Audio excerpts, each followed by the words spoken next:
días, bienvenidos a todos. Nos encontramos en una nueva sección de Filosofada Mundana. En esta sección como es tradición, vamos a tratar con determinadas figuras dentro del contexto contemporáneo dedicados a este tema de la filosofía y demás cuestiones. Y por supuesto, todas ellas remitidas a un campo de la filosofía de algún modo tratada de forma autodidacta, de forma así. Listo. La entrevista se va a dividir en dos ciclos de preguntas. El primero va a ir referido a un ciclo de preguntas referentes a tu vida personal y la relación de esta con la filosofía como tal. Y el otro ciclo de preguntas va a ir más bien relacionada ya a preguntas de un estricto carácter filosófico, ¿no? Eh, bueno, la primera pregunta, ¿no? ¿Cómo dirías que nació tu interés por la filosofía? ¿Dirías que estuvo de algún modo implicado allí tu familia o de dónde dirías que vino esa influencia? Eh, es una pregunta que me hace reflexionar, la verdad, porque no sé hasta qué punto una persona nace sin una filosofía o una persona no tiene una filosofía. Yo podría decir que más que inculcarme la filosofía, mi familia siempre fue rondando una idea de siempre conocer. Yo no lo definiría de manera filosófica, sino simplemente de manera positiva científica, en el ámbito de que era mejor conocer algunas ciencias, conocer lo que estaba diciendo la ciencia específicamente, o sea, la ciencia en letra mayúscula, qué estaba diciendo en ese momento, cuáles eran los conocimientos positivos de ese momento. Entonces, por esa parte yo me vi bastante inculcado por mi hermano mayor, ya que él siempre me hacía pensarme qué era el mundo, eh, es, em, me hacía preguntas de por qué llueve, por qué en Quito hace frío o por qué en mi ciudad natal Ibarra hace calor. Entonces ese tipo de cosas me iban acercando acerca de lo que es el conocimiento. Entonces por esa parte creo que yo diría que fue inculcado por una parte de mi familia, por mi hermano mayor. Ah, bastante interesante, bastante interesante. ¿Y dirías tal vez que existe alguna obra que te haya introducido así más directamente, o sea, o algún autor que te haya introducido a al pensamiento filosófico y eso? Es una buena pregunta. O sea, yo cada vez que hablo acerca de estos temas, digo que siempre estuve interesado bastante en la poesía. Y quiero referirme aquí como la poesía a la primera filosofía. Para mí eso es lo que yo pienso. Siento que en algún punto cuando Platón retoma este debate con los poetas o con los sofistas, quiere señalar cómo la filosofía supera la poesía, pero previamente la poesía ya tenía ideas filosóficas. Se puede señalar el caso del poema del Parménides, o sea, como que ya en esa estructura formal de poesía ya habían ideas que podrían ser tomadas en cuenta como filosóficas. Entonces, yo siempre estuve apasionado por lo que pudieran haber dicho cantantes, poetas. Una de las cosas que más pienso es que yo escuchaba rap y yo pensaba que en esas letras de rap estaba la verdad. Y yo me decía a mí mismo que tenía que poner atención a lo que ellos estaban diciendo, porque esa era la forma en la que el mundo funcionaba. Entonces, si yo aprendía a través del rap a escuchar música, entonces yo podía aprender del mundo y así relacionarme con el mundo sin tener ese contacto directo. Yo siento que primero hay que una etapa de aprendizaje y después una etapa de desenvolvimiento de ese aprendizaje. Entonces creo que, por así decirlo, las obras filosóficas de primera mano que yo tuve fueron las canciones de rap, desde pequeño, desde infante. Casi. Interesante, interesante. Eh, ¿Alguna vez has escrito tus ideas filosóficas o... A ver, espera. ¿Alguna vez has escrito tus ideas filosóficas o de algún modo las has intentado plasmar en alguna especie de expresión artística o así? Sí, como te comentaba, como yo escuchaba bastante esto de rap, al principio yo tenía el sueño de ser poeta. Entonces como que de vez en cuando escribía algún tipo de letras o pequeñas rimas o lo que sea. Ahora un poco más avanzado, ya cuando me metí a la filosofía y comencé a estudiar, me encontré con fragmentos de Parménides, de Heráclito, todo este tipo de cosas de los presocráticos, y me fascinaron algunas ideas. De hecho, en algún momento hice, por así decirlo, contenidos visuales acerca de los estoicos, criticando criticando la posición estoica, y también uno acerca de las paradojas de Zenón. Fue un pequeño guión. Fue curioso porque iba en el bus y estaba pensando de por qué el estoicismo podría ser viable o no podría ser viable en nuestro mundo contemporáneo. Y entonces me surgieron una serie de ideas y lo primero que hice fue, para no olvidarme, escribir en una nota de blog en mi teléfono. Y en el momento en que llegué a mi casa, lo pasé a un Word, le di un poco más de estructura y me grabé hablando acerca de esas ideas y las subí a mis redes sociales. Luego, eso me gustó bastante porque tuve bastante retroalimentación con las personas que tenía en contacto en mi Instagram. Y después decidí hacer uno acerca de las paradojas del Zenón. Hice un título, bueno, hice un video titulado el uno, o sea, todo es uno o el infinito está en el uno. Y entonces fui abordando acerca de estas paradojas de Zenón desde una parte matemática y cómo podría ser aplicado en un contexto metafísico hasta desarrollarlo en la literatura de Borges. Entonces sí, o sea, yo siento que para nosotros ya no hay forma de escapar a la literatura, ya no hay forma de no escribir nuestras ideas. Incluso cuando nosotros estamos pensando, siempre lo pensamos de una manera eh, no sincrónica, sino diacrónica, en donde siempre estamos contrastando una idea con otra. Entonces, eso de ahí, para mí, ese esquema de contrastar ideas ya viene dado por la tecnología que es la escritura en sí. Sin nuestro acercamiento a la escritura, sin nunca nosotros haber tenido un libro, sin nunca haber nosotros escrito en una hoja, no podríamos, yo siento que no podríamos hacer esos esquemas porque la oralidad en sí es muy lineal y sincrónica. Una palabra viene después de la otra, es consecutiva y casi no puede dar esos esquemas de confrontación al pensamiento. Entonces, para mí, casi la filosofía nace desde la literatura. En el momento en que se puede escribir y objetivar algunos pensamientos, es en el momento en donde se puede decir que ya se está filosofando. Claro, claro, muy interesante. ¿Y tú considerarías que este estudio de la filosofía que tú estás realizando, según entiendo de una manera autodidacta, tú le estarías realizando con alguna finalidad para persiguiendo y etcétera? ¿O más bien sería simplemente por el gusto mismo del estudio de la filosofía? Yo considero que mi pasión por la filosofía está en esos dos finalidades. Uno es por el gusto en sí. Me gusta bastante leer filósofos. Creo que me la paso bastante bien leyéndolos. Se me hacen algunas veces graciosos o algunas veces simplemente tienen ideas demasiado bellas que las plasman en forma escrita que me parece una locura. Y por otro lado, siento que sí tiene una utilidad en la forma en la que puedo entender yo el mundo.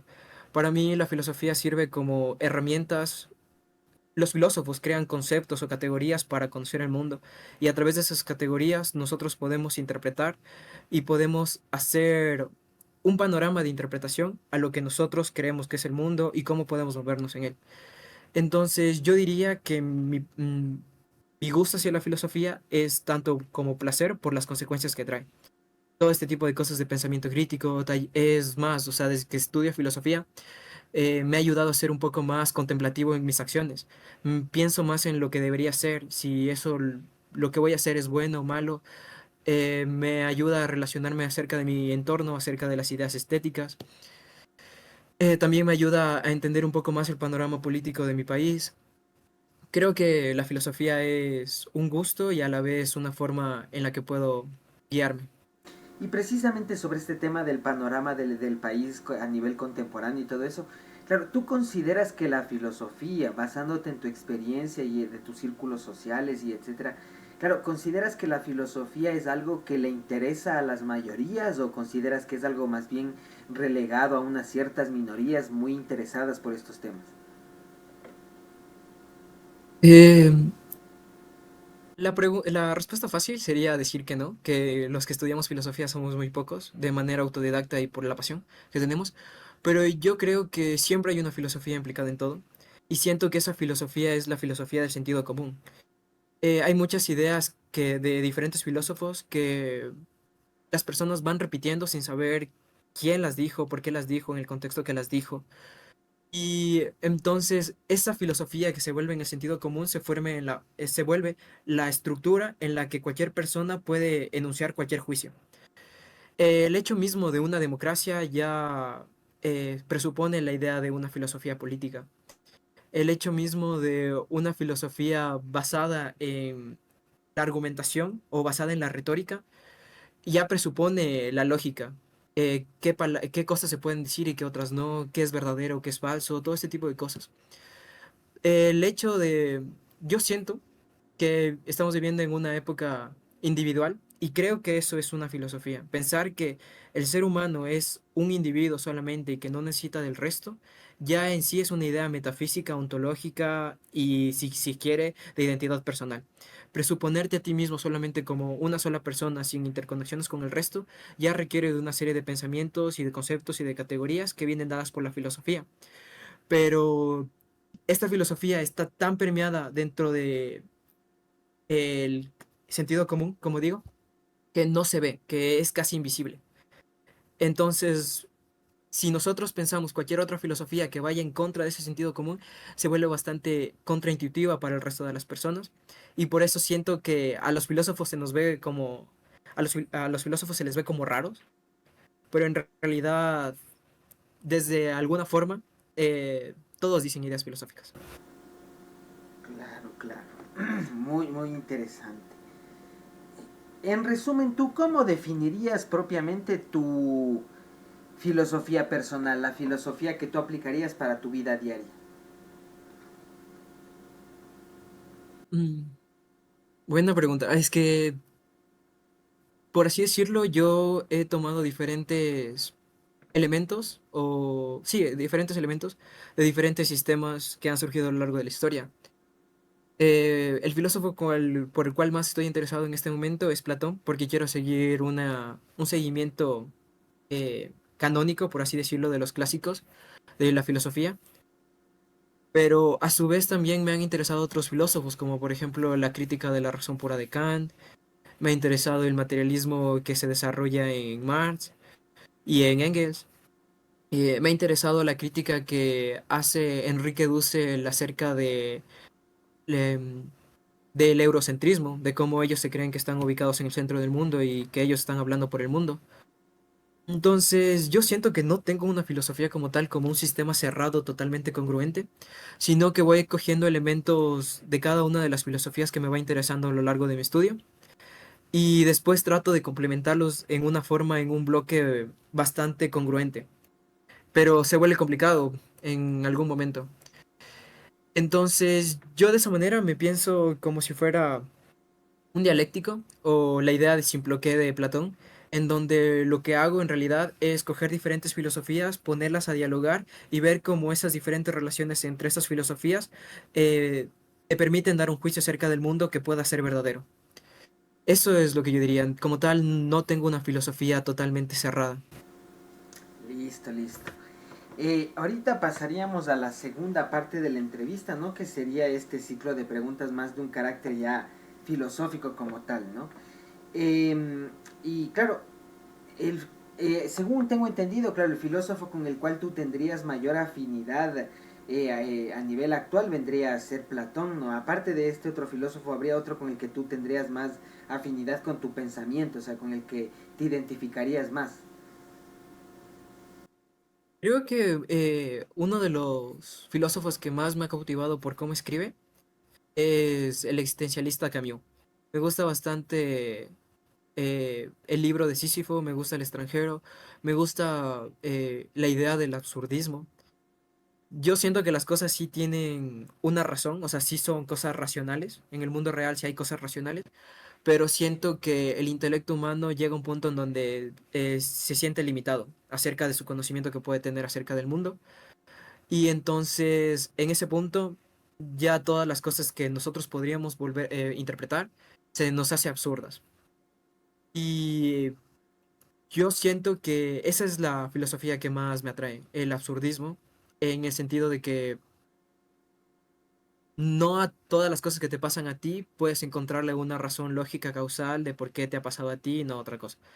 Entonces, en ese punto, yo siento que el existencialismo de Camus te da un poco de paz, de libertad de decir, o sea, te han pasado estas cosas, pero llega el punto en donde tú puedes tomar tus propias decisiones y en base a la idea de la libertad, mejorar tus condiciones. Siempre y cuando buscando un significado de la vida que tú propiamente lo das, porque en sí la vida no tiene un significado. Esa filosofía me atrae más.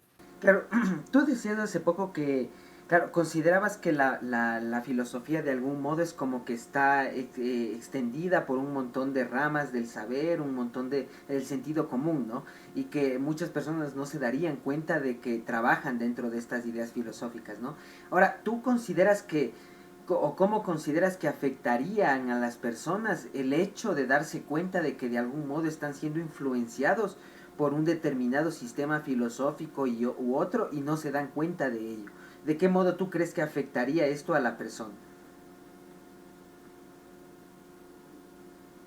Creo que hasta cierto punto vendrían a hacerse ellos mismos una crítica. En el momento que ya conoces que todo lo que está basado en tu identidad personal en realidad no es verdad, no es que sean ideas objetivas del mundo que ellos sacaron, sino que simplemente son sistemas filosóficos previamente escritos por otras personas, siento que sería un gran choque hasta el punto de poder lograr una disonancia cognitiva de entre ellos, o sea, entre ellos lo que pensaban y el mundo lo que es real. Entonces, y a mí me pasó, en algún momento cuando yo comencé a ver que todo lo que pensaba ya habían dicho otros pensadores, me puse a pensar hasta qué punto, qué ideas son mías, qué es el yo que me constituye. Si todas estas cosas en realidad ni siquiera son mías, ni siquiera las pensé yo mismo, sino que están regadas por ahí a través de la cultura. Y siento que puede haber dos formas de enfrentarlo. Para mí fue un alivio, tengo que admitirlo, en el sentido de que dije, bien, o sea, llegué por mí mismo hasta esta idea filosófica que la postuló tal autor. Si él la siguió desarrollando, voy a estudiar ese autor, porque para ver hasta dónde puede llegar esa idea. Y si, y de esa forma como que alivia al entender de que, no sé, o sea, ¿cómo decirlo? Te sientes bien al ver que tú mismo puedes llegar a ser un filósofo de altura de muchos grandes. Y por otra parte, una vez me comentaba un amigo que le había pasado esto mismo, que se dio cuenta de que todas las ideas que él había tenido ya habían sido dichas por otros filósofos, y él se enojó, sintió un poco de envidia, dijo, ¿por qué no pude ser yo? ¿Por qué no pude haber sido yo antes que ese autor? Y se molestó mucho, y no sé hasta qué medida siguió leyendo filosofía o la dejó ahí, porque hay que admitir, o sea, las ideas filosóficas a veces te destruyen el mundo en el que pensabas que vivías. O sea que tú consideras que no hay propiamente franjas de tu integridad individual que vengan a ser originales y auténticas tuyas, o sea, o consideras que tal vez haya franjas dentro de tu yo, dentro de tu personalidad que puedan considerarse únicas y estrictamente auténticas, y cuáles considerarías que serían aquellas partes de ti. Yéndonos a un contexto súper materialista, mis condiciones materiales. O sea, por mucho que yo haya llegado a las mismas ideas que algunos ciertos autores, esos autores no tienen mis propias condiciones materiales. No viven en esta casa que yo vivo, no tienen los padres que yo tengo, no nacieron en Ibarra, no son ecuatorianos. Entonces, yo siento que lo que nos individua del resto es la materia que nos forma.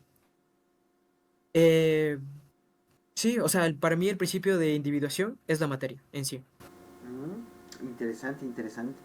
¿Y cuál sería el filósofo al que tú mayormente criticarías, con cuyo pensamiento tú te sentirías completamente opuesto y contrario? Por mucho tiempo me estuve quejando bastante de Derrida por su idea de que todo está dentro del texto o todo está en un contexto, pero haciendo una lectura interpretativa, caricativa acerca de su filosofía, siento que sí tiene un poco de razón y más que yo criticar a algún filósofo, siento que me debería criticar a mí mismo por no dar una oportunidad a interpretar a ese filósofo. Eh, no se tiene siempre el tiempo cuando se quiere estudiar a un filósofo. Pareciera ser que el estudio siempre es algo que estamos retrasando. Siempre tenemos otras cosas que hacer antes de estudiar a algún otro filósofo. Entonces, antes que criticar a un filósofo, me gustaría poder llegar a leerlo por sí mismo, interpretado desde él mismo a través de sus conceptos y no a través de otros. Esa lectura de un filósofo y luego criticarlo creo que se me hace un buen ejercicio.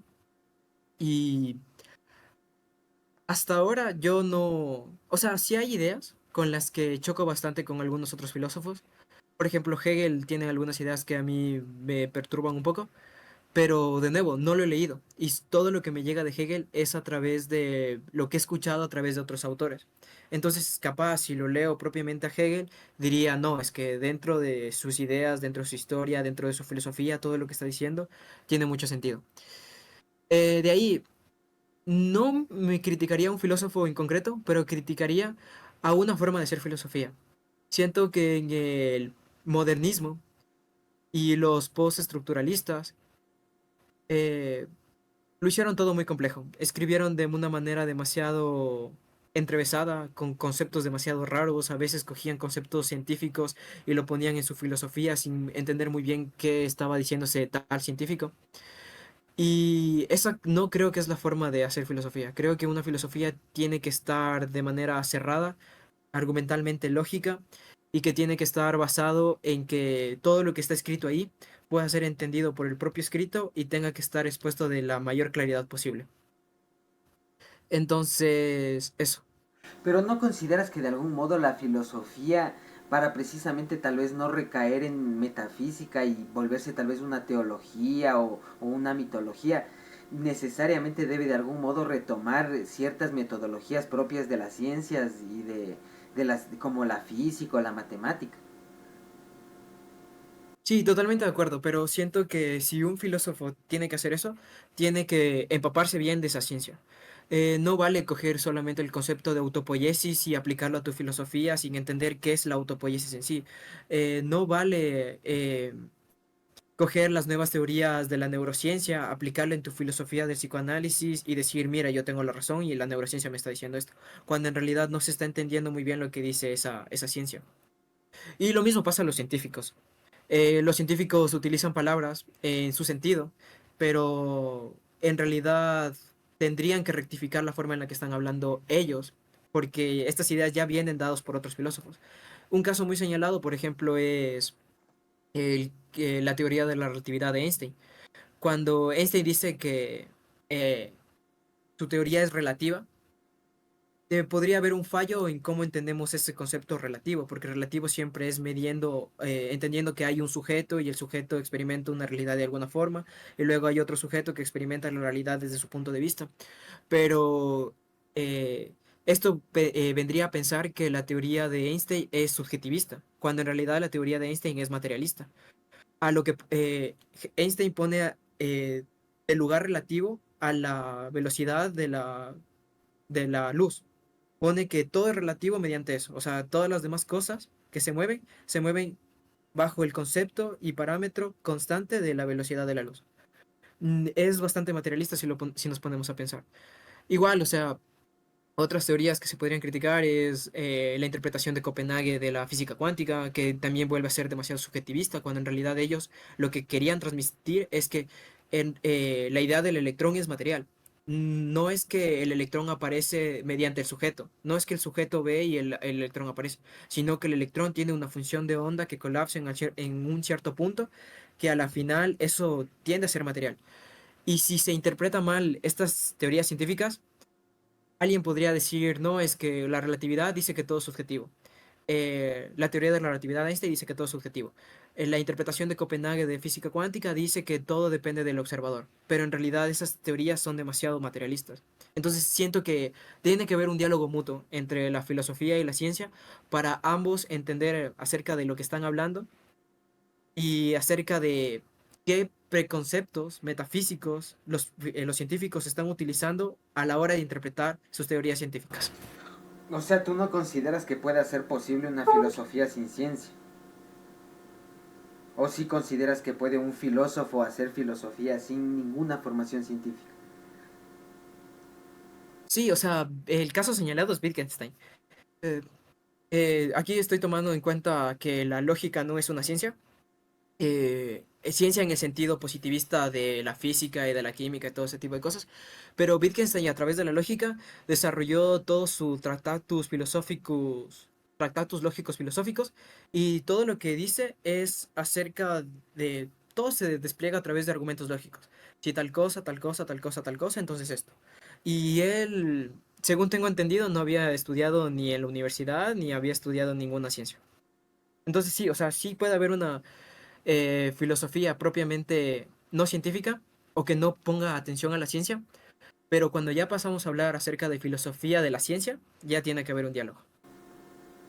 Claro, claro, claro. Pero, claro, o sea, pero es como que la ciencia de algún modo, o sea, tendría que tener tal vez algún impacto sobre la filosofía, porque si la filosofía tal vez trata ciertos temas como la política o la sociología o temas así, desde ciertas categorías que imprudentes como tal vez, qué sé yo, tal vez ciertas metafísicas, etcétera, claro, o sea, el problema está ahí tal vez en que la filosofía que no se nutra de las ciencias y de sus métodos va a caer o tiene tendencia tal vez a caer en eso, en metafísica o así, o tal vez hasta en Sí, poesía. mm, sería bacán que caiga en poesía. Bueno, aquí reiterando mi gusto a la poesía, pero sí, o sea, totalmente de acuerdo. Eh, en los campos que son totalmente prácticos, sí cabe de ley ver a la ciencia, porque si no, no se está hablando acerca de nada. En aquellas filosofías que quieran ser positivas, que quieran enunciar un juicio verdadero acerca del mundo, tiene que estar nutrida de la ciencia. Igual, o sea, muchos avances tecnológicos y muchos avances científicos han han traído a un nuevo debate acerca de qué es la verdad, qué es lo real, eh, si se entiende a los físicos como totalmente nominalistas, si se entiende a los físicos como emergentistas, todo este tipo de cosas, creo que la ciencia ha traído de nuevo a colación estos debates y que tienen que ser desplegados por los filósofos. Entonces, como reiterando, tiene que haber una retroalimentación mutua entre las dos y tanto la filosofía genera nuevas ciencias como las nuevas ciencias generan nueva filosofía. Y si están continuamente en diálogo, puede haber una descripción verdadera del mundo. O no sé, dependiendo, porque bajo el falsianismo de Karl Popper, nunca se sabe lo que es verdadero, solo se sabe lo que es falso. Entonces, ahí también es medio complejo saber si la ciencia en realidad puede anunciar algo o solamente está rectificando sus teorías científicas hasta demostrar que esas teorías científicas que se tomaban como verdaderas en un cierto punto, en realidad eran falsas. Pero ya, pues, es un debate demasiado complicado que desarrollar. ¿Y tú te considerarías materialista o individualista o idealista? Me considero una persona intermedia, o sea, siento que una materia sin idea no tiene sentido y una idea sin materia tampoco tiene sentido. Si fuéramos totalmente materialistas, perderíamos algunos conceptos que son bastante importantes para la filosofía, como por ejemplo la idea de la verdad, la belleza y el bien. Y si fuéramos totalmente idealistas, caeríamos en el solipsismo. Pensaríamos que todo es una idea, de que ni siquiera existe el otro, de que no existe la materia, totalmente subjetivistas, de que nosotros somos aquellos que moldeamos el mundo. Todo este tipo de cosas como la ley de la atracción, de que si lo piensas lo atraes. Entonces, para no caer en ideas absurdas, siento que hace falta tener las dos filosofías presentes. Tanto la materialista para conocer que la realidad es algo independiente de ti y tanto los idealistas para entender que hay conceptos que no están propiamente implicados en la materia, como estos conceptos de lo que es la verdad, porque la verdad no es algo tangible, no es algo que se desarrolla en los hechos, que es la belleza, tampoco es algo que se desarrolla en la materia. Y de nuevo, ¿qué es el bien? El bien no es algo que vamos a ver impregnado en una cosa material, puramente material. Y justo referente al tema de la verdad y estas cuestiones, claro, me gustaría concluir esta entrevista, ¿no? ¿Tú consideras que hay verdades absolutas y eternas o más bien consideras que toda verdad es de algún modo contingente y relativa a su momento histórico? Es una gran pregunta que trae bastantes pensamientos. Para... Yo creo que hasta cierto punto, eh, ¿cómo decirlo? Hay cosas necesarias y hay cosas contingentes. Eh, no sé si la verdad sea en sí necesaria, contingente, o hay una verdad que es contingente y hay otra verdad que es necesaria, pero se vuelve complejo. Es decir, eh, la ley de la gravedad, ¿podríamos considerarlo como una verdad necesaria? Las leyes de la naturaleza podrían considerarse como, como necesidad, porque todas estas cosas que vienen de la naturaleza, yo las considero como algo necesario. No podemos escapar de la gravedad, no podemos escapar de la atracción electromagnética de los cuerpos, no podemos escapar del espacio en sí ni del tiempo. Entonces, todo este tipo de cosas son las que condicionan al ser humano de alguna forma, que sí siento que son necesarias por el universo en el que vivimos.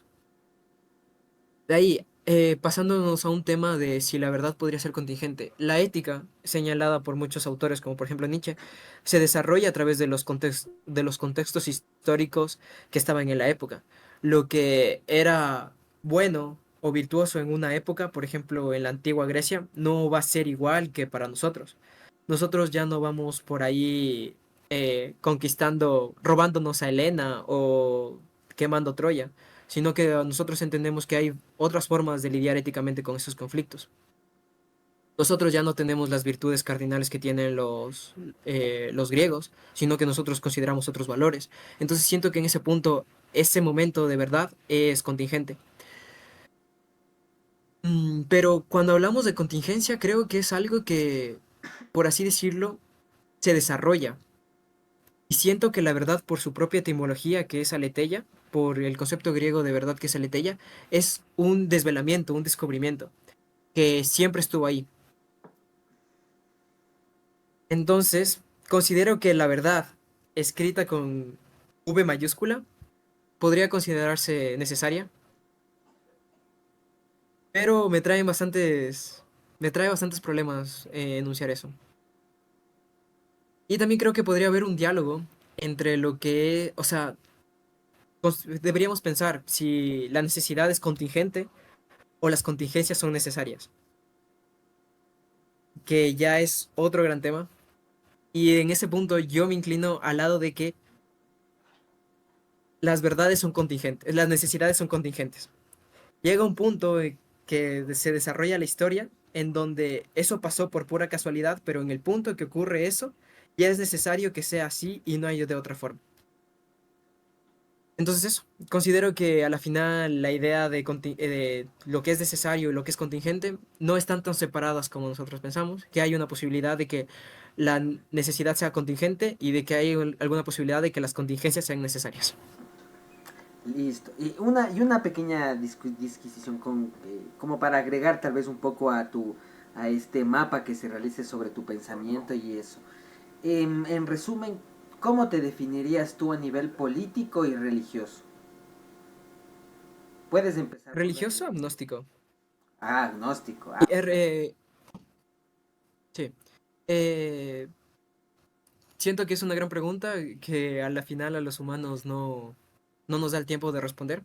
Siempre podríamos teorizar acerca de si existe o no existe Dios, pero a la final es algo que es tan grande que no podemos descubrirlo. Entonces lo mejor es decir que soy agnóstico para no inclinarme en ningún lado. Pero la idea de Dios a veces también siento que es necesaria. Por ejemplo, Kant en su crítica a la razón práctica pone a Dios y pone al mundo de los bienes como una forma de pago hacia las personas que fueron virtuosas pero no fueron recompensadas en esta vida mundana, para demostrar que su ética acerca del deber sí vale la pena, o sea, siempre con esa recompensa posterior después de esta vida. Entonces son ideas que nos pueden ayudar a, a guiarnos en el mundo. Si tú crees que existe Dios, capaz te comportas de una forma. También los ateos se pueden conformar éticamente, pero deberían tener otras suposiciones. de por qué comportarse éticamente. Y en el campo político, creo que es complejo. En algún punto, siempre he sido de la idea de comunidad, desde pequeño. No, no me defino como socialista y comunista en el sentido que lo hace Marx, de pensar de que el comunismo desarrollado a través de su teoría del mercado, porque yo siento que también al mercado hay que darle un poco de libertad, ya que pasa lo mismo que, que con estos grandes temas. Nadie puede abarcar un concepto tan grande como es el mercado y la interacción de tantos individuos y todo ese tipo de cosas. Pero sí, o sea, si tuviera que inclinarme hacia un lado, soy más... Me tienta a decir que soy más comunista anarquista. Ando en esa idea de que para mí llega un punto en donde el Estado no me representa tanto. Y siento que el Estado solamente puede darnos protección bajo esta idea de la ética contractualista contractualista de Hobbes, pero llega un punto en donde no legitimo que ellos tengan el monopolio de la violencia. Entonces, me gustaría, en mi mundo ideal, me gustaría tener una comuna anarquista donde todo sea regulado a través del consenso, donde no haya presidentes ni una jerarquización, sino que todo sea una estructura horizontal. Entonces, me defino más por ese lado. Ah, interesante, interesante. Pero claro, la cuestión también con esa cuestión es que tal vez podría darse, pero a un nivel, o sea, eso, comunitario tal vez, pero, o sea, a nivel de estados, ¿tú consideras tal vez posible el escenario de que llegaran a dejar de existir los estados por completo y toda la humanidad como tal se volviera un montón de comunas anarquistas, regidas más o menos como tribus o etnias?